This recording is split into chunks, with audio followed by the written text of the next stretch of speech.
dengan Tuan Haji Muhammad Zarif daripada PPIM sendiri, dan juga kita ada Datuk Dr. Sharifuddin Musa selaku Presiden juga Yang di-Pertua Dewan Perniagaan Melayu Malaysia Kuala Lumpur. Dan hari ini kabarnya nak bercakap mengenai halal, pengguna dan halal. Pengguna dan halal. Ya. Okey, jadi seperti biasa juga untuk isu-isu kepenggunaan, anda boleh juga bersama kami 0326927939 atau respon terus di Facebook kami di Bernama Radio 24. Okey, kita nak mulakan dahulu bersama dengan Haji Zarif di studio. Silakan Haji. Assalamualaikum warahmatullahi wabarakatuh.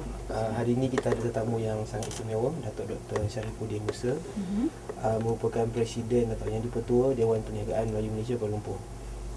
Hari ini Datuk akan berkongsi dengan kita pengalaman dia sebagai seorang pengguna, seorang peniaga, dan sepanjang menjalankan perniagaan tu ada info-info yang berguna untuk dikongsikan bersama pengguna lain. Jadi untuk hari ini Datuk, saya harap Datuk boleh kongsi dengan kita tu berkenaan dengan isu yang kita bawa hari ini, pengguna dan halal. Antara salah satu perniagaan yang Datuk Dr. Sharifuddin terlibat adalah perniagaan plastik. Plastik. Okay. Jadi kita pun mungkin apa kena mengena plastik dengan halal ni kan. Jadi Datuk kalau boleh kongsi sikit tu tentang Datuk punya perniagaan dulu tu, jadi kita bawa terus kemudian bawa kepada cerita plastik ni. Okay, Assalamualaikum warahmatullahi wabarakatuh. Mengenai hari ini lah biasa yang kita dengar, iaitu mengenai industri halal. Dah semestinya di Malaysia kita tahu bahawa halal memang terkenal di seluruh dunia sebagai Malaysia, dan dalam proses pemprosesan makanan. Tapi kadang kita masih belum keseluruhan lagi kita halal. Contohnya dalam proses kita dah melibatkan halal dalam halal penyembelihan, tapi pembungkusan kita belum tentu lagi. Jadi plastik pun ada masalah. Ada masalah. Panjang cerita. Jadi kita fikir bahawa perlu kita penengahkan bahawa sekarang banyak recycle yang kita gunakan, terutama untuk pembungkusan plastik ataupun makanan. Dia menggunakan barang-barang recycle yang tak tentu tempat dia. Jadi kami cuba memberi ataupun mencadang kepada kerajaan supaya plastik pembungkusan digunakan adalah virgin yang halal, tidak daripada recycle. Okey, bagaimana boleh dapat tahu yang plastik ni pun ada unsur-unsur tidak halal tu, Haji? Sebelum tu kita macam Datuk sebut tadi, kita mungkin daripada penyediaan, daripada bahan, daripada proses penyediaan, lepas tu pengurusan sepanjang proses tu kita mungkin ada sampai ke tahap yang halal. Tapi yang penghujungnya tu kita gunakan bahan yang tidak halal. Sebagai contoh kita beli daging burger sebagai contoh, produk tu dah tentu disahkan halal oleh yang pihak wajib. Tapi kita tidak tahu sama ada bungkusan tu yang membungkus produk itu dia akhirnya sebenarnya produk itu cemar. Produk yang di sekitar semula yang tak tahu mana sumber dia, dan digunakan mungkin daripada sumber-sumber yang kita tak tahu. Macam kita tahulah produk kita semula. Jadi sumber yang sangat meragukan. Jadi akhirnya berlakulah contamination, pencampuran antara produk yang halal dan tidak halal. Jadi kita sebagai seorang Muslim, halal tu jelas 100% harus halal. Tak ada orang kata 99% halal, 1% yang tak halal. Jadi itu yang pentingnya kita nak kongsikan dengan semua. Sebab yang saya faham dan difahami oleh Datuk melalui perjumpaan sebelum ini, pihak pengeluar, pihak yang juga di bawah DPMM Kuala Lumpur juga mengeluarkan plastik yang bersumberkan bahan asas itu bahan yang halal, tidak ada sumber recycle tu. Ya, betul. Campuran lain lah. Kalau diikutkan sebelum ini, siapa yang dipertanggungjawabkan untuk memastikan yang plastik yang ada di pasaran sekarang ini kan betul-betul daripada sumber yang halal? Saya rasa terlepas pandang tu. Belum ada lagi. Belum ada kan? Okey. Kita akan sambung selepas seruan azan dan juga 5 utama. Terus bersama kami, topik kita hari ini pengguna dan halal. Anda boleh respon terus di Facebook di Bernama Radio 24. Kembali lagi selepas ini. Dunia Pengguna bersama Persatuan Pengguna Islam Malaysia. Kita ada Datuk Dr. Syarifuddin Musa dan juga Haji Muhammad Zarif di studio. Anda boleh respon di Facebook atau hubungi kami terus 03 26927939 bercakap mengenai pengguna dan halal. Ya. Okay, mungkin kita boleh sambung lagi. Tadi kan ada tanya mengenai siapa yang dipertanggungjawabkan. Katanya lepas pandang, terlepas pandang. Tapi dalam soal terlepas pandang ni kita boleh terima ke? Sebab kita tahu plastik tu memang kita guna kan? Ya, itu yang kita pun masa Datuk bawa isu ni kepada kita pun agak terkejut juga. Bukannya kata kita tak kisah, tapi kita tidak tahu keperluan ni, kita tak tahu proses tu macam mana. Kita beranggapan selama ni digunakan bahan yang halal tu kan. Jadi saya pun kita masa bawa ni kita sangat-sangat teruja dan kita rasa apa yang ada sekarang, kalau kita punya pilihan yang lebih baik, kenapa kita tidak usahakan ke arah tu. Dan saya difahamkan juga kos ini tidaklah beza ni tinggi sangat kan. Dia sama saja. Dan jadi kalau kata kalau boleh saya tanya tu, daripada segi sebelum ni tu, macam mana kita nak kenal pasti sama ada produk tu plastik tu halal atau sebaliknya, dia gunakan bahan recycle ataupun tidak? Okey, ingat di sini boleh dapat kongsi bersama lah mengenai plastik. Okey. Sebab saya agak bidang lama dah bidang plastik, hampir 20 tahun. Okey. Saya Sebagai contoh, plastik Ramly Burger dengan UIA ke apa? Yes, UIA pun ada, botol-botol ubat pun ada lah. Okey. Okey. Apa yang kami keluarkan, plastik yang ada ni adalah plastik virgin yang biasa untuk makanan dan juga ubat-ubatan. Ini adalah satu sensitif kerana kalau kita nak tahu, kadang kita tengok macam mana kita tahu dia halal tak halal sebab dia tak tulis sana. Tapi kita lebih tip yang kita boleh bagi bahawa plastik yang virgin adalah lebih cerah. Dia berskala putih, oren, Tebal pun kuning, tebal tebal nipis sama, tetapi dia punya colour cerah. Colornya cerah. Contoh kalau plastik recycle, plastik yang gelap. Contoh plastik sampah. Plastik yang berkala hitam. Plastik anak benih. Plastik yang warna merah-merah, warna jingga semua tu. Jadi kalau kita Nipis tu Ya, macam mana? itu tak apa-apa tahu cantik. Itu recycle. Okey. Tapi ini Masa kita contoh lah. rewang kat Mungkin ada licin. Ada licin sikit. kalau macam kita rewang kat kampung tu, orang buka pakai plastik hitam tu, plastik nasi kita tu, makna kalau saya difahamkan itu tahap yang paling teruk. Ya, betul. Maknanya ni plastik yang bermutu, yang lebih elok yang tidak di-recycle, Ya, betul. dikitas semula. Tapi adakah plastik yang bermutu ini, yang licin, kita tengok ni warnanya terang, memang dijamin halal? Memang dijamin halal. Okey. Sebab asas produk tu adalah daripada petroleum, daripada minyak. Jadi benda tu minyak terus diproses menjadi plastik. Tapi kebanyakannya kalau kita tengok peniaga kecil-kecilan di kaki lima ke kan, kalau jual pisang goreng ke, kuih-kuih ke, masuk dalam plastik yang memang bukan plastik yang licin macam ni, plastik yang biasa. Plastik Tu kan. dia macam kalau kita letak barang pun, kalau berat pun dia tak adalah terkoyak. Ya, Tapi betul. kalau plastik yang Recycle. yang nipis, yang kita panggil semula. rock tu memang boleh koyak lah. Koyak. Okey. Kadang-kadang plastik recycle ni dia bertindak balas dengan bahan makanan yang kita masuk dalam tu. Jadi perkara tu tak berapa bagus lah untuk kesihatan juga. Baik, bila adanya respon sebegini, PPIM sendiri bagaimana nak beri penerangan kepada pengguna? Jadi kita ni kalau nak buang sampah kita bolehlah beli yang murah tu, tapi kalau untuk penggunaan seharian ni, letak makanan. Saya berdasarkan apa yang kita bincang di PPIM, apa yang kita akan syorkan kepada pihak kerajaan adalah supaya plastik ini dikategorikan pada dua kategori, halal dan tidak halal. Ya, saya. Sebab untuk memberikan perbezaan, mungkin penandaan satu jenis tanda yang boleh membezakan plastik itu halal atau sebaliknya. Kita akan pertama sekali kita akan berjumpa dengan insya-Allah dengan JAKIM untuk memaklumkan berkenaan perkara ini. Seperti yang saya faham, JAKIM hanya akan bertindak balas sekiranya benda itu diketahui ada alternatif. Contohnya ada membezakan halal tidak halal. Sebelum ni ada seorang sahabat saya, dia buat lampin. Jadi bila dia apply untuk dapatkan halal, JAKIM tidak benarkan. Sebab dia kata dia tidak ada definisi lampin itu haram. Okey. Tetapi ada kandungan yang digunakan, itu sebagai contoh kandungan gam yang digunakan, Ya. kapas yang digunakan itu di kita semula. Jadi hakim boleh pertimbangkan untuk memberi status halal.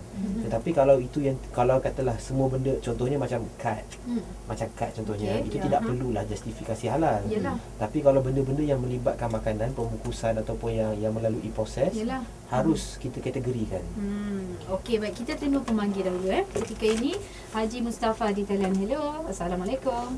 Untuk maklumat Haji Mustafa, yang mengusahakan industri ini adalah Datuk Dr. Syarifuddin. Okey. Kita akan kongsi kemudian nombor Datuk, dan itulah kita, sama ada kita di PPIM kita boleh ke, kita pun tak tahu.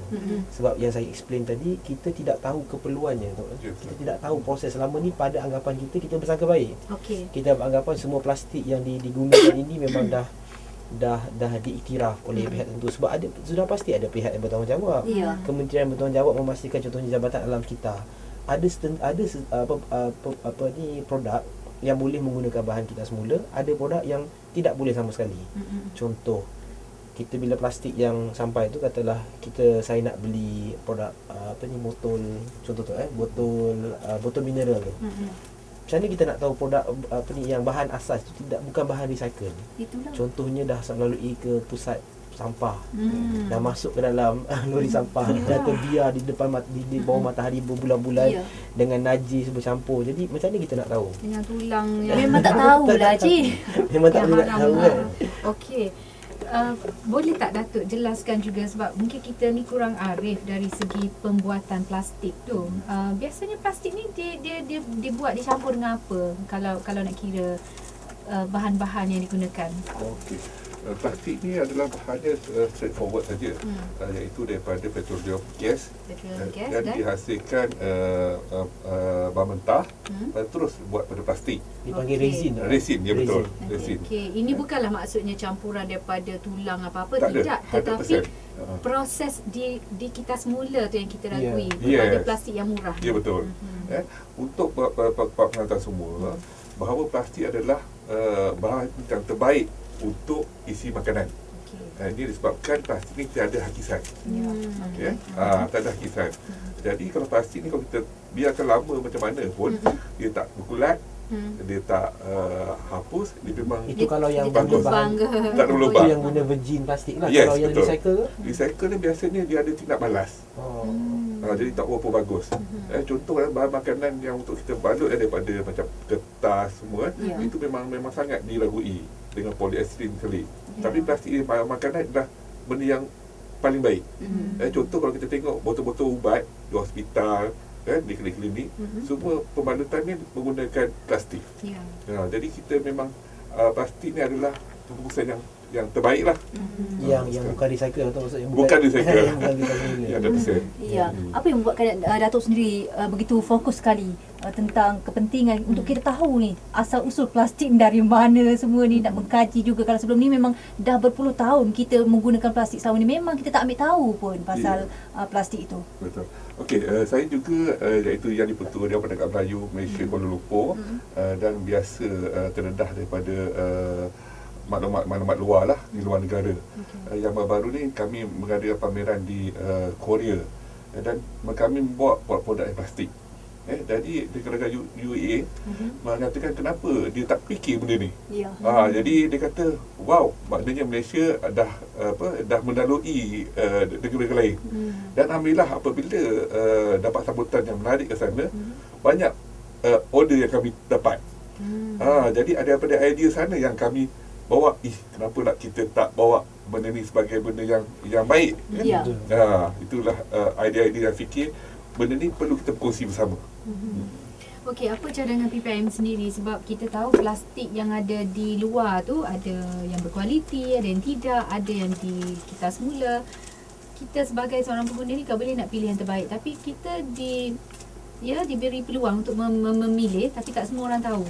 mengenai plastik. Informasi Kalau ada orang. pilihan pun mesti ada kita nak beza kan. Yalah, pasal bukannya ada satu alat untuk mengukur Betul. sama ada plastik betul-betul berkualiti atau tidak. Betul, kami pun baru difahamkan berkenaan dengan plastik ini. Kita perlu ambil masa sikit untuk melakukan sedikit Kempen ke? pemahaman Informasi? dulu baik Okey. dalam pihak BPM.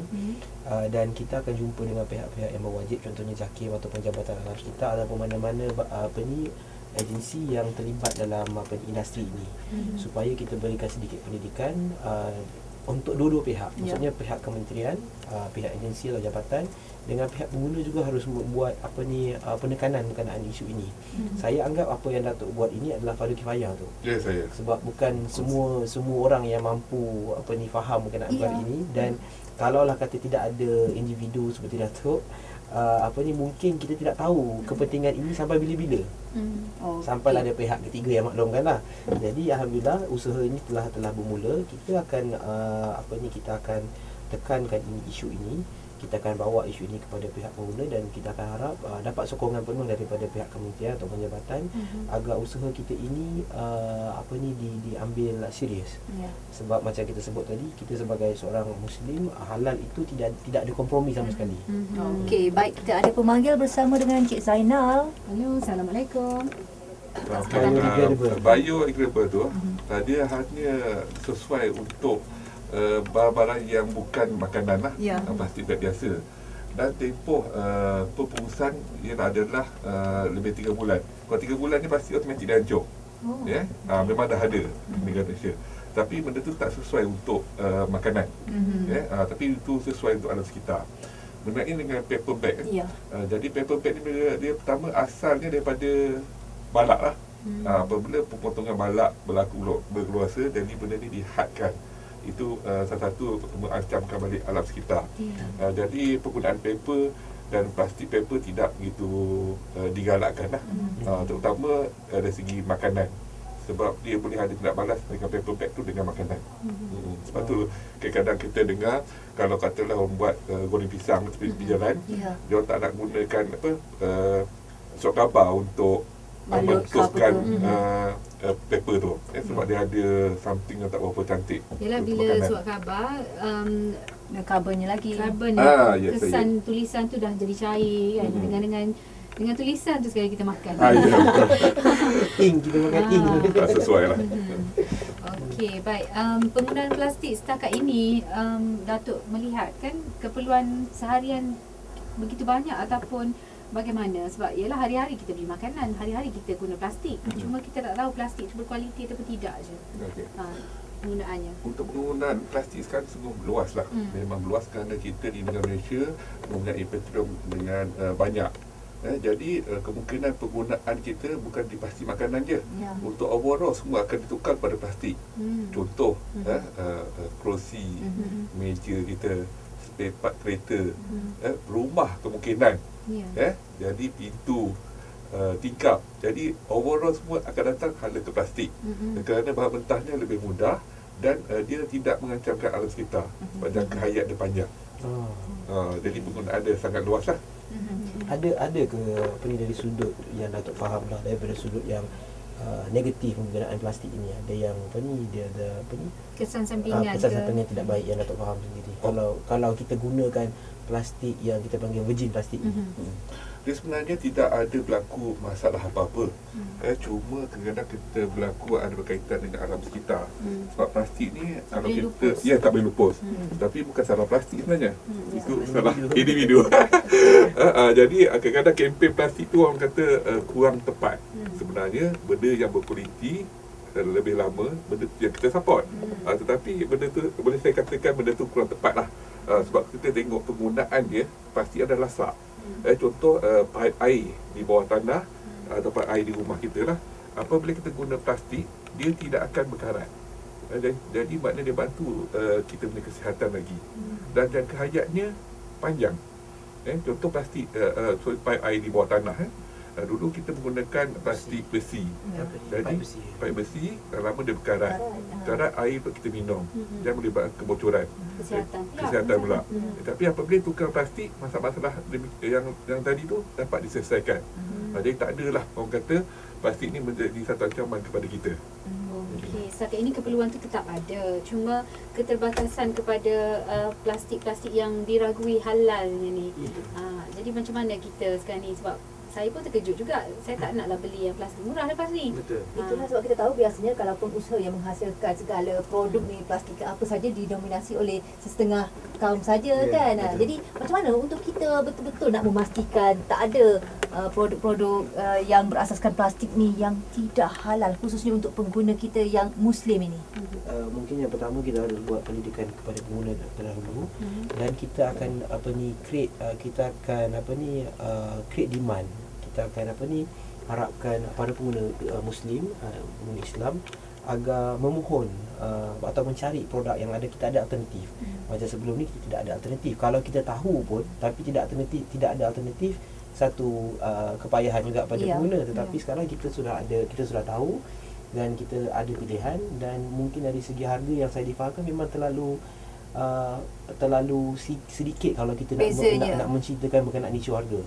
Jadi kita ada alternatif, kita harus buat pilihan, dan kita harap supaya satu masa nanti akan ada perlabelan berkenaan plastik ini. Contoh kalau produk yang vegetarian produk, dia ada tanda hijau yang bulat tu kan. Mungkin pada plastik ada tanda diamond ke, yang benda ni bukan recycle. Ataupun kita tetapkan mana-mana plastik yang recycle wajib mempunyai logo yang recycle tu. Kita perasan kan logo yang tiga segi tu. Dia wajibkan ada. Bukan hanya untuk produk macam seperti bekas minuman, tapi pada plastik itu sendiri. Pada contohnya pembungkusan seperti plastik biasa ni harus juga diletakkan tu. Betul. Jadi mungkin ada itu yang boleh pengguna mendapat perbezaan lah. Kalau tidak, kita mana nak tahu, dah lah kita bukan pakar kan. Nanti kita nak hantar pula pergi lab test apa. Itu satu benda yang sukar dan mustahil oleh pengguna. Okey, dan di pihak PPIM juga, di pihak Datuk sendiri mewakili Perniagaan Melayu Malaysia Kuala Lumpur, bagaimana untuk agaknya nak menjayakan seperti apa yang dinyatakan oleh Haji tadi tu, nak biar plastik ada cop tertentu apa semua. Pastinya banyak juga tu peraturan prosedurnya, bukan senang-senang juga untuk kita kan nak menampakkan hasilnya tu. Tapi boleh kita usahakan tu. Nanti kita jumpa sama persatuan pengguna kan, kita akan cadangkan JAKIM ke. Macam biasa contoh kita ada halal, memang kita ada cop halal, tetapi di dalam makanan dia, makanannya macam dia, tapi plastiknya belum pasti. Jadi sebenarnya kemungkinan ada label untuk halal plastik pula. Sebab ini saya nampak itu keperluan, dan saya nak tekankan di sini, ini adalah berkenaan dengan isu halal dan haram. Jadi kalau kita rasa tidak penting, kita mungkinlah boleh buat sebaliknya. Tapi ini satu yang utama yang harus kita pandang serius, dan saya harap para pengguna mula create demand, maksudnya mula bertanya berkenaan plastik yang halal. Dan saya harap agar industri plastik halal ini berkembang, dan industri halal secara keseluruhannya boleh mendapat manfaat. Chain itu perlu. Macam kita sebut tadi, daripada proses pertama sampai proses ke-9 dah halal lah. Masuk je muka haram balik. Baik, boleh tak Datuk berikan perbezaan harga plastik yang tidak diragui halal ni dengan plastik yang murah di luar tu? Berapa Dari segi peratusan tu. Kalau ikut skeping lah, katalah skeping saya ingat kurang 1 sen. Kurang 1 sen. Kalau yang kat luar tu? Sama. Sebab dia perbezaan dia terlalu sikit. Sikit sangat. Maknanya lebih baik beli yang mahal daripada beli yang murah sangat tu. Tapi tu, kalau kita di zaman sekarang tu, saya apa alternatif untuk kita menyamakan harga tu? Sebagai contoh tu, kita berniaga. Sebagai peniaga ni, kita kalau boleh dengan desakan untuk kerajaan untuk kita menurunkan harga barang, dan kita pun sebagai peniaga kita harus kurangkan kos kita. Macam mana usaha yang kita boleh adakan supaya plastik ini mendapat harga yang sama. Sebagai contoh, bila kenderaan hybrid dikeluarkan, mungkin ada subsidi atau tidak dikenakan cukai oleh pihak kerajaan. Jadi itu boleh menjadikan permintaan itu tinggi dan harga itu sama berbanding kalau dikenakan cukai. Jadi mungkin antara saya nampak itu yang kita rasa kita boleh usahakan. Tapi dari segi Datuk, apa yang kita boleh buat? Saya ingat tu cadangan yang baik lah. Bagus sangat tu. Jadi nanti kita ada macam kategorikan kilang. Kalau kilang halal, kemungkinan dia punya cukai ataupun akan rendah sikit ke daripada yang bukan halal, sehingga itu pun dah cadangan cukup bagus tu untuk menimbangkan harga tadi. Betul. Sebab kalau kita nak minta pengguna untuk menanggung bebanan itu, walaupun itu wajib pada diorang untuk menanggung bebanan itu disebabkan untuk mendapatkan produk yang halal, tetapi kalau kita ada peluang untuk meringankan beban pengguna, saya rasa kita wajib tu untuk apa salahnya. Dan pengguna sendiri sekarang ni sudah ramai yang packer yang prihatin tentang pentingnya untuk kita dapatkan sesuatu yang halal kan, bukan macam yang dulu macam tak kisah. Sekarang ni dengan ada segala kemajuan teknologi kan, apa saja yang tak betul terus cepat boleh dikongsi bersama. Okey, baik, dari segi nasihat juga kepada pengguna selepas ini, sebab saya nak tahu juga ada ke kes tiba-tiba makanan tu jadi, contoh kan, diragui kehalalannya, adakah disebabkan penggunaan plastik dibalut kepada makanan yang kecoh satu ketika dahulu tu, disebabkan kita semula ke kemungkinan, atau sebab apa sebenarnya? Itu salah satu perkara yang akan berlaku lah. Contohnya bahan-bahan untuk diekspor ke luar negara. Sebab luar negara kadang cuaca tidak sama dengan Malaysia. Jadi menyebabkan antara bila sampai dekat sana, mutu makanan tu jadi rosak. Itu salah satunya akibat kalau menggunakan barang yang terlalu murah dan recycle. Sebab plastik recycle ni benda tu terlalu murah, sebab benda tu dah patut dibuang, diproseskan balik, tapi tak boleh untuk makanan. Untuk benda-benda lain boleh, untuk perabot, untuk bangku kerusi boleh, tak ada masalah. Tapi untuk makanan memang tak ada sesuai. Tidak boleh sama sekali tu kan? Tidak boleh sama sekali. Melalui pengalaman tu, kalau Datuk cuba dapatkan tender daripada pihak kerajaan, contohnya yang saya nampak tu ada plastik untuk pembungkusan ubat. Ada tak dalam spesifikasi yang dia keluarkan tender tu mewajibkan plastik yang virgin? Okey, ini ada. Dia Kementerian Tender Kesihatan memang wajib diadakan CJ untuk 100% virgin. Dan masa pelaksanaan proses penghilangan tu, dia perlu dilakukan dalam cleaning room. Jadi benda tu memang diambil beratkan lah. Berkualiti lah Sungguh kualiti. Kalau ikutkan peratusan tu, berapa peratus produk plastik halal ni di pasaran? Anggaran tu. Tak banyak saya ingat, sebab macam-macam tu lah, lebih diutamakan untuk kesihatan. Tetapi umum belum lagi. Jadi kalau kita dapat kongsi bersama selepas ini, macam kita kongsi tadi lah, apabila benda semua dah halal, tiba-tiba 10% saja yang tak halal, jadi spoil lah. Sebab kita hak halal kita Malaysia memang sangat kuat. Tiba-tiba pasal 10% dia jadi spoil. Tak boleh tu. Okey, kita akan sambung seketika nanti. Kita akan kemas kini Berita 24 kembali selepas ini bercakap mengenai pengguna dan halal bersama dengan Datuk Dr. Sharifuddin Musa dan juga Haji Muhammad Zarif. Terus bersama kami. Pengguna dan halal, itu topik kita untuk dunia pengguna bersama Persatuan Pengguna Islam Malaysia. Hari ini kita ada Tuan Haji Zarif, aktivis PPIM, juga kita ada Datuk Dr. Sharifuddin Musa, Presiden yang di-Pertua Dewan Perniagaan Melayu Malaysia Kuala Lumpur. Okey, kita sudah ada pemanggil sebenarnya ketika ini bersama dengan Encik Badria di talian. Hello, Assalamualaikum. Buat macam GST kata dia. Tindakan drastik sikit ni. Yang saya nampak tu adalah mula-mula sekali kita kena buat kesedaran kepada pengguna dulu. Bila permintaan daripada pengguna itu tinggi, dia mana-mana pun, bila kata tekanan yang diberikan oleh pengguna itu tinggi kepada pihak yang berwajib, benda ni akan diambil dengan lebih segera. Ya, saya. Kalau tidak, dia ambil ikut dan je lah, mana dulu kan. Prioriti dia berbeza. Ya. Jadi kita harap agar pendidikan pengguna ni akan berterusan untuk isu halal ini, especially daripada bidang-bidang dalam semua bidang, daripada penyediaan makanan, dari proses tersebut dan juga sampai ke pembungkusannya. Kita akan buat didikan dari sudut itu. Dan masa rehat tadi saya ada bercakap dengan Datuk tadi,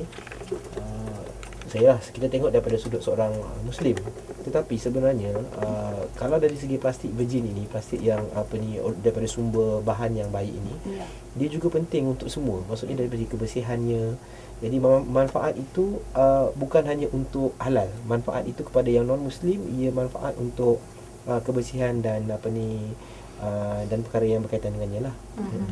Okey, soal halal itu satu perkara, tapi apabila kita bercakap juga mengenai plastik, bukan hanya plastik untuk mengisi makanan, tapi apa sahaja produk yang dihasilkan dengan plastik, contohnya macam pinggan ke, cawan ke, gelas ke, kadang-kadang tu kandungan tu ada yang meragukan yang mungkin boleh memudaratkan kesihatan. Ya, betul. Saya rasa sebelum ni ada juga kes-kes yang dilaporkan memudaratkan, contohnya macam penggunaan pinggan melamin ke apa kan, yang katanya boleh memudaratkan kesihatan. Ya betul, tapi itulah kita kena peka pada perkara-perkara tersebut terutama kalau yang tidak berkaitan dengan makanan tu kita rasa tidak ada apa-apa masalah lah. Tetapi yang melibat makanan ya, kerana macam kita khawatir pengusaha IKS industri macam buat kuih, keripik apabila mereka menggunakan plastik yang recycle menyebabkan tidak balas kualiti kuih dia. Jadi sebab tu apabila kuih dia baru 3 bulan dah rosak, berkulat. Oh, dia efek Defect. Dia ingat mungkin kandungannya, tapi bukan. Tapi adalah tidak balas yang recycle tersebut. Daripada ialah bahan-bahan yang terbuang Terbuang. sampah apa semua, lepas tu basuh-basuh jual balik. Buang balik. Jadi mungkin ada yang beracun. Ya. Macam tadi yang dimaklumkan tadi, ada kemungkinan ke kes yang berlaku sebelum ni, kes coklat tu, kontaminasi daripada bahan pembungkusan itu yang menyebabkan bahan dalaman tu. Result Adanya daripada DNA ada benda tu. DNA. Itu yang Ada kemungkinan. boleh, tidak Kebarangkalian. mustahil. Tidak mustahil. Benda macam tu berlaku sebab sebelum ni benda tu is halal. Tiba-tiba ada. Sebab sekarang ni plastik ni pun dia ada macam kita rasa sebelah ni macam kertas, sebelah ni macam plastik. Itu plastik ke kategori apa tu? Kecampuran. Yang saya faham itu adalah paper lamination. Dia laminate. Ada beza?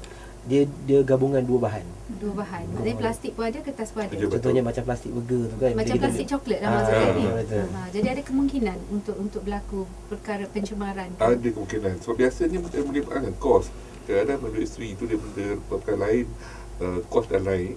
Jadi dia nak murah dari segi kos pembungkusan.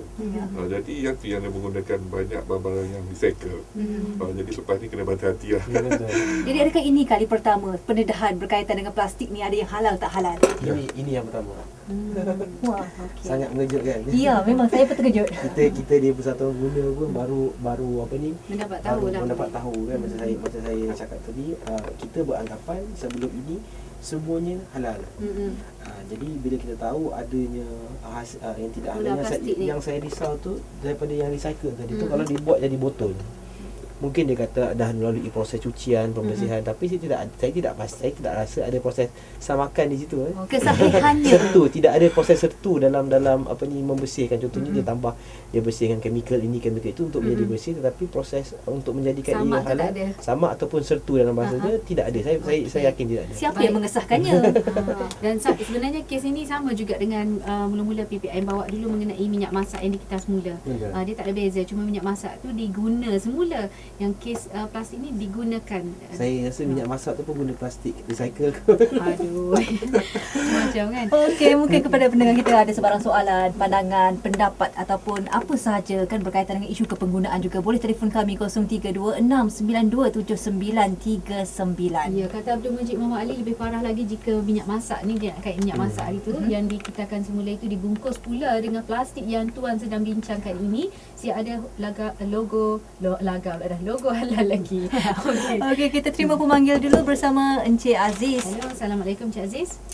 Waalaikumsalam warahmatullahi. Okey, silakan Cik Aziz. Assalamualaikum semua. Waalaikumsalam. Yang dimuliakan Datuk. Okey, InsyaAllah. baik. Okey, baik.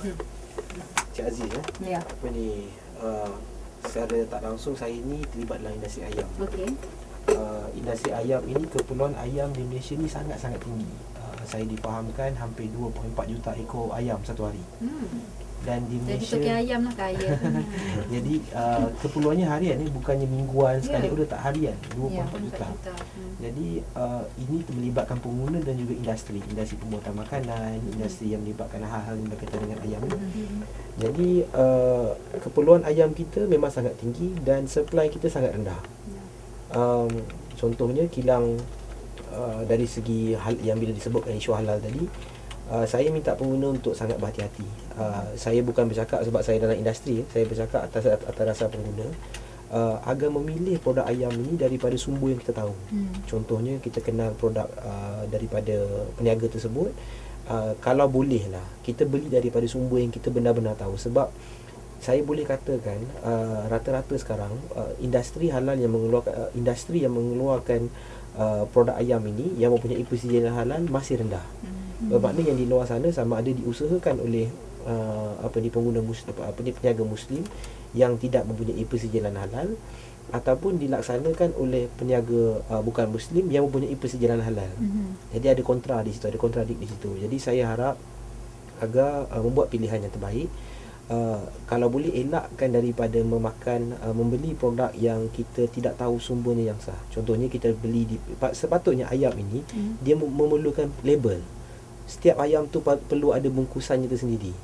Jadi kita boleh tahu ini dari mana sumber, dari mana, halal dari mana. Jadi baru kita boleh tahu. Tapi kalau kita beli ayam di pasar sebagai contoh yang tidak ada bungkusan, kita beli, kita pilih, kita tidak tahu sama ada ayam tu daripada sumber mana. Contoh ayam frozen yang dikata daripada negara jiran. Banyak tu. Banyak, sangat-sangat banyak. Lambakan itu sangat-sangat Jadi tinggi. mana kita tahu yang jual kat pasar tani tu beli kat situ juga? Maaf untuk saya katakan daripada segi itu masih kurang lagi kita punya sebab bila permintaan daripada pengguna, contohnya kita tidak kisah. Kita beranggapan kita beli di pasar tani ayam tu dah pasti halal. Maaf mungkin yang akan menyinggung perasaan setengah pihak, tetapi hakikatnya sumber itu masih diragui. Kita tak tahu sama ada dia pengusaha dia menjual. Dia menjual tu Islam. Dia menjual Islam, tapi yang memproses itu kita tidak tahu. Jadi saya harap agar pengguna bila membuat pilihan dapatkan sumber mana ayam dari mana, adakah sijil halalnya. Kita minta sebab itu hak kita. Tapi kalau kita beranggapan tak apalah mesti halal.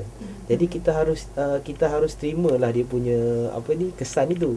Contohnya kalau kita makan barang yang tidak halal ke, itu kita harus absorb sendirilah dia punya kesan. Jadi saya harap pengguna bukan hanya ayam, daging ataupun apa saja sekalipun yang perlu melalui proses halal, kita minta kita dapat tahu sumbernya, adakah sijil halal diberikan, ataupun produk ini dari mana. Kalaulah kata kita jiran kita yang sembelih, tak adalah kita nak ragu kan. Tapi kalau kata benda yang melibatkan peringkat yang banyak, industri yang besar yang mengeluarkan hingga 50,000, 60,000 sembelihan ayam satu hari, macam mana kita nak pastikan industri itu mempunyai persetujuan halal? Sebab rata-rata kilang di Malaysia ni yang memproses ayam tidak mempunyai sijil halal. Tetapi tidak diwajibkan. Sebab halal itu perlu diminta oleh pusat penyembelihan. Tidak ada kata undang-undang yang mengatakan setiap pusat penyembelihan wajib mempunyai halal, tidak. Jadi tapi kalau kita nak dapatkan menggunakan sijil halal, kita wajiblah daftar ataupun memohon, dan kita perlu lalui proses audit tersebut. Jadi kita harap para pengguna buat pilihan yang bijak, jadi pengguna yang bijak, supaya apa yang kita makan tu adalah diri kita.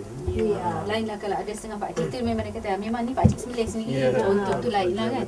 Tapi bila kita tanya tu belum tentu peniaga, entahlah saya pun beli borong. Okey, baik, berbalik kepada topik plastik kita ni, mungkin memberi kejutan juga kepada semua orang termasuklah kami. Jadi Datuk mungkin sedikit kesananlah untuk pengguna memilih plastik yang tidak diragui, sebab ada juga yang tanya ni, Datuk, dia kata botol air mineral yang kita selalu beli tu berapa kali kita boleh guna balik? Maksudnya selalunya kan orang guna botol mineral tu untuk simpan air, dia bubuh air sendiri, dia simpan. Ada tempoh ke penggunaan botol plastik? Botol plastik untuk mineral water tiada tempoh. Tiada tempoh. Maknanya dia tahan lasak. Dia kukuh. Okey. Tetapi kalau boleh kita hanya boleh tahu air saja. Jangan tahu benda manis ke tak boleh. Jangan tahu macam acid ke, benda-benda yang tu boleh bertindak balas dengan plastik terbalik lah. Okey, mungkin juga ada saranan kepada pengguna berkaitan dengan penggunaan plastik yang saban hari kita gunakan ni. Nasihatlah mungkin sedikit tip-tip lah nak cam kan, sebab plastik nampak sama. Apa lagi tip-tip yang kita tahu? Yang tip pertama yang tadi saya beritahu, bahawa kalau kita nak pilih plastik, biarlah plastik yang licin. Licin dan juga berkala terang. Cerah. Okey, biasanya penggunaan plastik yang kelabu, contoh plastik sampah, plastik biji melih, botol pokok, dan perabot adalah benda-benda yang orang kata jangan untuk makanan lah. Untuk keperluan boleh, peralatan ke, untuk simpanan tak ada masalah. Jadi nasihat saya kepada pengguna supaya berhentilah. Menggunakan plastik berkualiti lah untuk makanan. Ya, betul Ini saya. yang terbaik. Nampaknya sampai di sini saja. Terima kasih diucapkan kepada Haji Muhammad Zarif dan juga tetamu di studio hari ini, Datuk Dr. Syarifuddin Musa, Presiden dan Yang di-Pertua Dewan Perniagaan Melayu Malaysia Kuala Lumpur. Sampai di sini saja. Semasa ini, Lima Utama. Assalamualaikum.